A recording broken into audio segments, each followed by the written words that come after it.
Here's an incredible story. A young man arrested, tried, convicted and imprisoned in a few days after merely tweeting about a soccer player. Now, what he said was dumb and it was nasty, but what happened to him appears far worse, actually.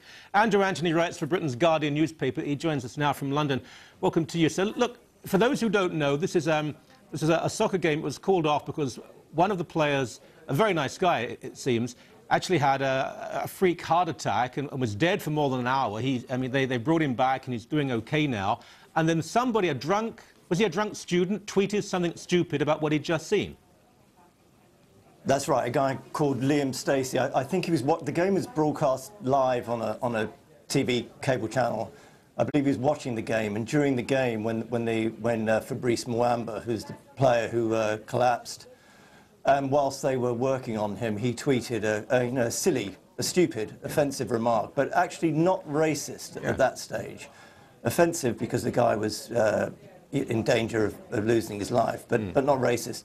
The problem came afterwards because people responded to him. Often the responses themselves were racist because the guy's Welsh and they were attacking him for being Welsh and quite violent in their attacks. And he responded in an even more offensive and racist manner. But the guy, I mean, I imagine he's probably an idiot when he's sober, but he's certainly an idiot when drunk. But if it's a crime to be a drunken idiot, then half of Britain's going to be locked up. It's pretty outrageous. Yeah. Yeah. Now, again, the context here is, and we were just saying before the break, this was Tottenham-Bolton in the FA Cup. We're both Tottenham fans, and the player's reaction was very moving. This is a young athlete, and actually a good guy, the son of a political refugee from Africa. He's a fairly educated guy, one of the nicer people in professional sport. But whoever it happens to, it's shocking. And it's very sad. And the tweet was repugnant. But I don't understand how you can be arrested for tweeting something incredibly stupid, particularly when you're drunk. Does this guy have a criminal record? No, he doesn't. No, he doesn't at all. I mean, I think it's symptomatic of a sort of emotional coercion that goes on in these situations. I mean, ever since we had the floral revolution of Princess Diana's death in 1997. We've been subject to these moments of intensely orchestrated emotion. You're right, when it happened, it really was a quite shocking moment, and I think the players and the supporters watching live were shocked, and they responded very well to it. But thereafter, there seemed to me a kind of some sort of orchestration of that there was almost a demand for people to show their emotional solidarity with Fabrice Muamba.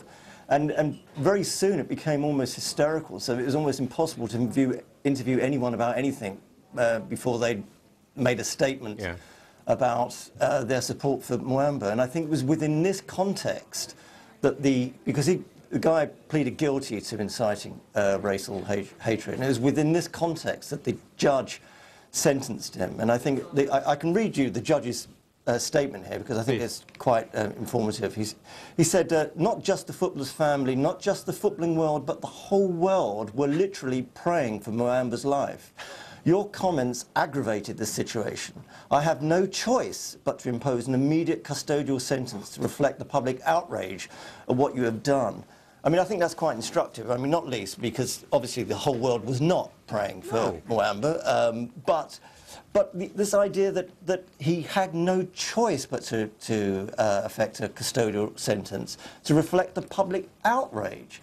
Now, what does public outrage have to do with it? I mean, you know, people get outraged. There's a whole areas of professional outrage. I mean, this is a charter for you know, those who are professionally outraged, because all you've got to do, according to this judgment, is whip up as much anger about whatever it is that happens to be in the public eye, and therefore someone's casted off to prison. I mean, don't get me wrong, he was an idiot. So what? This guy, Liam Stacey, clearly an idiot, but a drunken idiot, and a young guy. He's been kicked out of university. He's been kicked out of his rugby club. His life is in tatters, all for a few I mean, really, I'm stunned. Moments of stupidity. I hadn't read the judge's decision. I mean, apart from the appallingly bad writing and construction of that judgment. This is a judge, for goodness sake. I mean, absolutely. I hate it when the term literally is misused.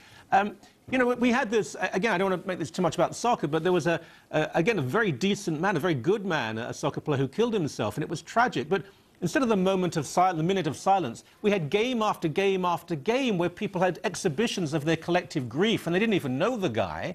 And we have it, to a certain extent, in North America, too. Someone is knocked down in a car accident, that there are these little shrines that are set up. People didn't know them, they don't really even care, but they want to be part of the collective experience.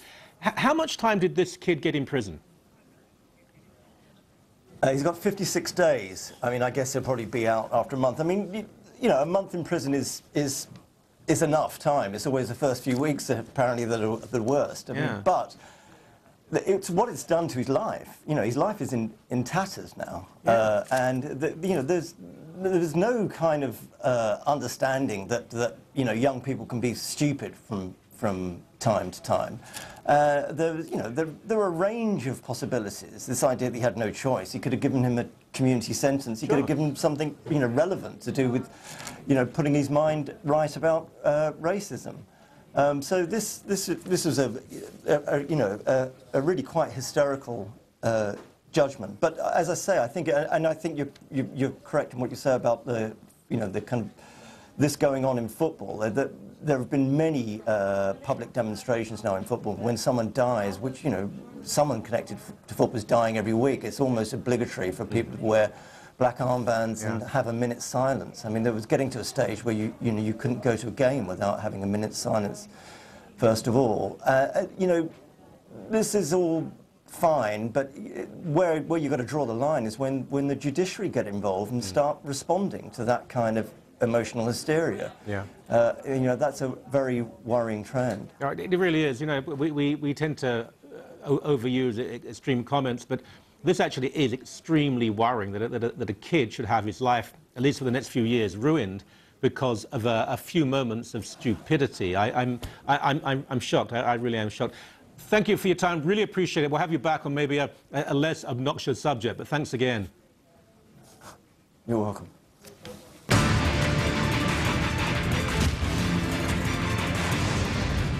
Later, the reality of Islamic terror by one of those few people who know the truth and have the courage to speak it. Cornucopia ends the show. In an age when cowardice, stupidity and dishonesty dominate, we reverse the trend. Next, the Florida shooting. Forget the propaganda. We speak to a black woman American conservative.